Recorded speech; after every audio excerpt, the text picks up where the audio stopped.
19ನೇ ಶತಮಾನ Arabian peninsula.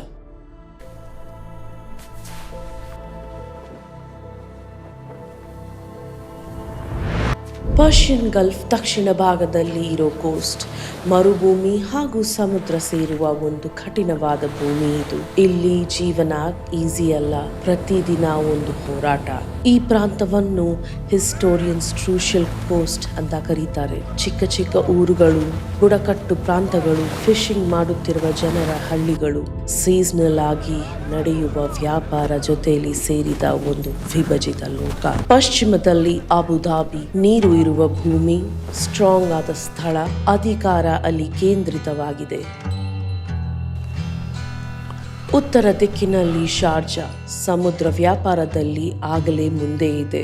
Ships ಬರ್ತಾ ಇರುತ್ತವೆ, ಹಣದ ವ್ಯವಹಾರಗಳು ನಡೆಯುತ್ತಾ ಇರುತ್ತವೆ.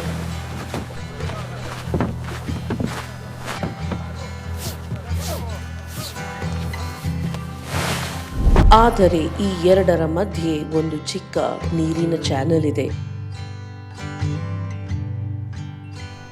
ಡೆಸರ್ಟ್ನ ಕಟ್ ಮಾಡಿ ಸಮುದ್ರ ಒಳಗೆ ಹೋಗಿರುವ ಒಂದು ನ್ಯಾರೋ ಇನ್ಲೆಟ್, ಅದೇ ದುಬೈ ಕ್ರೀಕ್.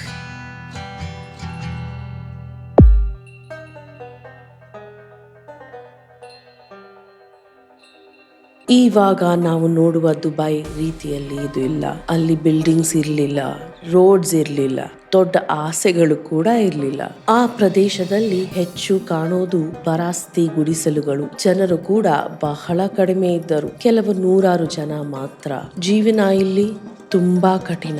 ಫಿಶಿಂಗ್ ಮಾಡ್ತಾ ಸೀಸನ್ ಅಲ್ಲಿ ಪರ್ಲ್ಸ್ಗೋಸ್ಕರ ನೀರಲ್ಲಿ ಮುಳುಗೋದು, ಮಧ್ಯದಲ್ಲಿ ಚಿಕ್ಕ ವ್ಯಾಪಾರ ಮಾಡೋದು, ಹೀಗಿತ್ತು. ಆದರೆ ಇವೆಲ್ಲದರ ಮಧ್ಯೆ ಮುಖ್ಯವಾದ ಸಂಬಂಧಗಳು ಮತ್ತು ಗಿರಿಜನ ಬಂಧಗಳು. ಇಲ್ಲಿ ರಾಜ್ಯ ಅಂದ್ರೆ ರೂಲ್ಸ್ ಅಲ್ಲ, ಇಲ್ಲಿ ಪವರ್ ಅಂದ್ರೆ ಡ್ರೈವ್. ನಂಬಿಕೆ ಕಡಿಮೆ, ಭಯ ಜಾಸ್ತಿ. ಆ ಭೂಮಿಯಲ್ಲಿ ಒಂದೇ ರೂಲ್ ಮಾತ್ರ ಇತ್ತು, ಬದುಕಬೇಕು ಅಂದ್ರೆ ಸ್ಟ್ರಾಂಗ್ ಆಗಿರ್ಬೇಕು, ಬುದ್ಧಿ ಇರಬೇಕು. ಆದ್ರೆ ಇವೆಲ್ಲಕ್ಕಿಂತ ಹೆಚ್ಚಾಗಿ ದೂರತ್ವ ಕೂಡ ಇರಬೇಕು.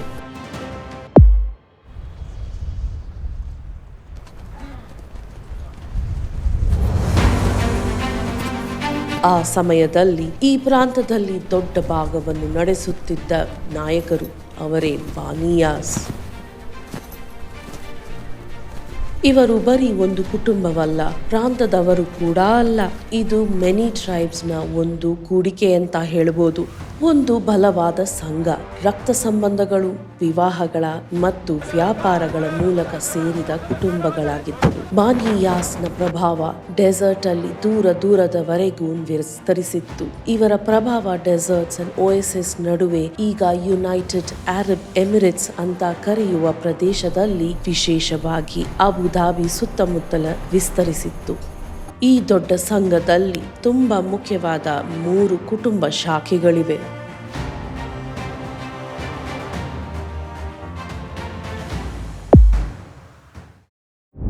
ಈ ಬಾನಿಯಾಸಲ್ಲಿ ಎಲ್ಲರಿಗಿಂತ ಬಲವಾದ ಶಾಖೆ ಒಂದಾಗಿತ್ತು, ಅವರೇ ಅಲ್ ನಹ್ಯಾನ್ ಕುಟುಂಬ.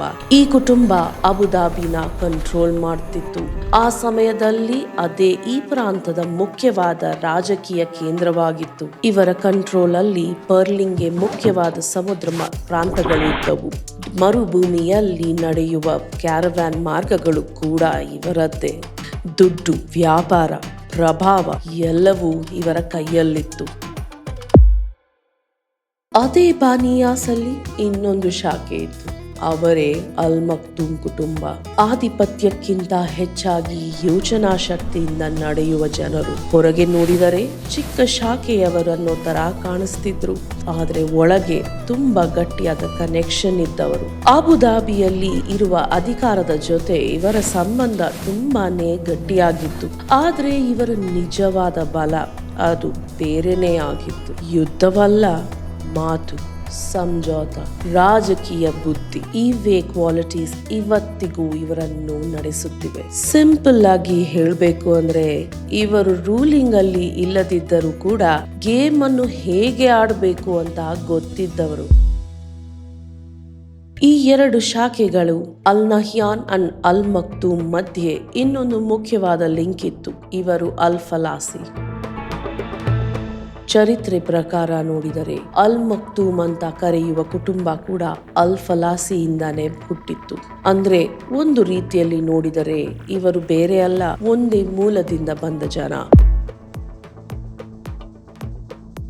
ಹೀಗೆ ನೋಡಿದರೆ ಈ ವ್ಯವಸ್ಥೆಗೆ ಕ್ಲಿಯರ್ ಆದ ಭಾಗಗಳಿದ್ದವು. ಮುಂದೆ ಬಾನಿಯಾಸ್, ಅದರಲ್ಲಿ ಕ್ಲಾನ್ಸ್ ಅಲ್ಲಿ ಕುಟುಂಬಗಳು, ಇವೆಲ್ಲ ಸೇರಿ ಒಂದು ಸಂಕೀರ್ಣ ವ್ಯವಸ್ಥೆ. ಇದು ಲಾಯಲ್ಟಿ ಮೇಲೆ ನಡೆಯುತ್ತಿತ್ತು. ಈ ವ್ಯವಸ್ಥೆಯಲ್ಲಿ ಪವರ್ ಒಂದೇ ಕಡೆ ಕೇಂದ್ರೀಕೃತವಾಗಿರಲಿಲ್ಲ.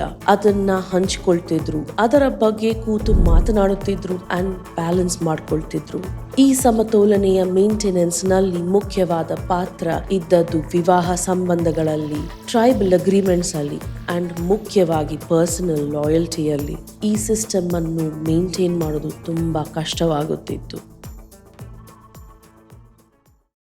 ಈ ವ್ಯವಸ್ಥೆಯ ಮಧ್ಯದಲ್ಲಿ ನಿಂತಿದ್ದ ವ್ಯಕ್ತಿ ತಹ್ನೂನ್ ಬಿನ್ ಶಕ್ಬುತ್ ಅಲ್ ನಹ್ಯಾನ್. ಅವರು ಅಬುದಾಬಿಯ ನಾಯಕರು ಮತ್ತು ಆ ಸಮಯದಲ್ಲಿ ಬಾನಿಯಾಸ್ನ ಹೈಯೆಸ್ಟ್ ಅಥಾರಿಟಿ. ಅವರ ನಾಯಕತ್ವದಲ್ಲಿ ಮುಖ್ಯವಾದ ಶಾಖೆಗಳು ಅಲ್ ನಹ್ಯಾನ್, ಅಲ್ ಮಕ್ತೂಮ್, ಅಲ್ ಫಲಾಸಿ ಒಂದು ಕೇರ್ಫುಲ್ ಆದ ಸಮತೋಲನೆಯಲ್ಲಿ ನಡೆಯುತ್ತಿದ್ದವು. ಹೊರಗಿಂದ ನೋಡಿದರೆ ಎಲ್ಲವೂ ಸರಿಯಾಗಿದೆ ಅಂತ ಅನಿಸ್ತಿತ್ತು. ಟ್ರೈಬ್ಸ್ ಕೋಆಪರೇಟ್ ಮಾಡ್ತಿದ್ರು, ಪರ್ಲ್ಸ್ಗೋಸ್ಕರ ದೋಣಿಗಳು ಪ್ರತಿ ಸೀಸನ್ ಹೋಗ್ತಿದ್ವು. ಆದರೆ ಈ ಸ್ಟೆಬಿಲಿಟಿಯ ಕೆಳಗಡೆ ನೋಡಿದರೆ ತುಂಬಾನೇ ಟೆನ್ಷನ್ಸ್ ಇದ್ವು. ಪರ್ಸನಲ್ ಪವರ್, ಟ್ರೈಬಲ್ ಲಾಯಲ್ಟಿ ಮತ್ತು ಕಂಪೀಟಿಂಗ್ ಆಂಬಿಷನ್ಸ್. ತಹ್ನೂನ್ ಇನ್ನು ಅಧಿಕಾರದಲ್ಲಿ ಇದ್ರೂ ಕೂಡ ಕೆಲವು ಬದಲಾವಣೆಯ ಸಂಕೇತಗಳು ಕಾಣಿಸುತ್ತಿದ್ವು. ಜಗಳ ಶುರುವಾಗ್ತಿತ್ತು, ಆಸೆಗಳು ಹೆಚ್ಚಾಗ್ತಿದ್ವು, ಅಲಯನ್ಸಸ್ ಬದಲಾಗ್ತಿದ್ವು.